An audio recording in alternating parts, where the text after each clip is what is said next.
1971 எடுத்துக்கிட்டோம் அப்படின்னா அப்ப வந்துட்டு இந்தியா பாகிஸ்தான் அந்த பிரச்சனையின் பொழுது பங்களாதேஷ் இப்போ பங்களாதேஷ் சோ அதுக்காக பெரிய பிரச்சனை வெடிச்சு இருந்தது. அந்த சமயத்துல நேட்டோ அண்ட் நேட்டோ நாடுகள் பிளஸ் வந்து ரஷ்யா கிட்ட இந்தியா கேட்டுக்கொண்ட ஒரு விஷயம் என்ன அப்படின்னா, பாகிஸ்தானுக்கு வந்து நீங்க சப்போர்ட் பண்ணாதீங்க, வேண்டாம் அப்படி சொல்லியிருந்தாங்க. ஆனா அந்த மாதிரி ஒரு சமயத்துல இந்தியாவுக்கு எதிரா செயல்பட்டது யாருன்னு பார்க்கும்பொழுது அமெரிக்கா.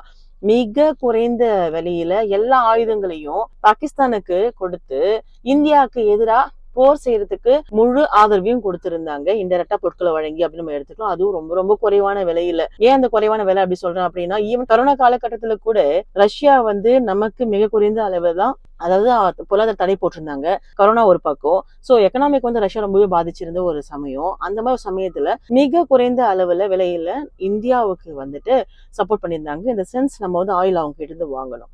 அதே மாதிரி 1971லயும் அமெரிக்கா என்ன பண்றாங்க அப்படின்னா, இந்தியாவுக்கு எதிராக பாகிஸ்தானுக்கு சப்போர்ட் பண்ணி நிறைய வந்துட்டு ஆயுதங்களை வழங்கி இருக்காங்க. அந்த சமயத்துல இந்தியா கேட்டது என்ன அப்படின்னா, நாட்டு நாடுகளையும் கேட்டுக்கிட்டாங்க, அதே சமயத்துல ரஷ்யா கிட்டயும் சொல்லிக்கிட்டாங்க, தயவு செய்து சப்போர்ட் பண்ணாதீங்க பாகிஸ்தான் சொல்லிட்டு. பட் அந்த டைம்ல ரஷ்யாவும் பிரான்ஸும் என்ன சொன்னாங்க அப்படின்னா, ஓகே நாங்க வந்து பாகிஸ்தானுக்கு சப்போர்ட் பண்ண மாட்டோம் அப்படின்னு சொல்லிட்டு இந்தியாவுக்கு ஆதரவா நின்னாங்க. பட் அமெரிக்கா அன்றைய தினத்துல பார்க்கும் பொழுது சப்போர்ட்டா கிடையாது நமக்கு.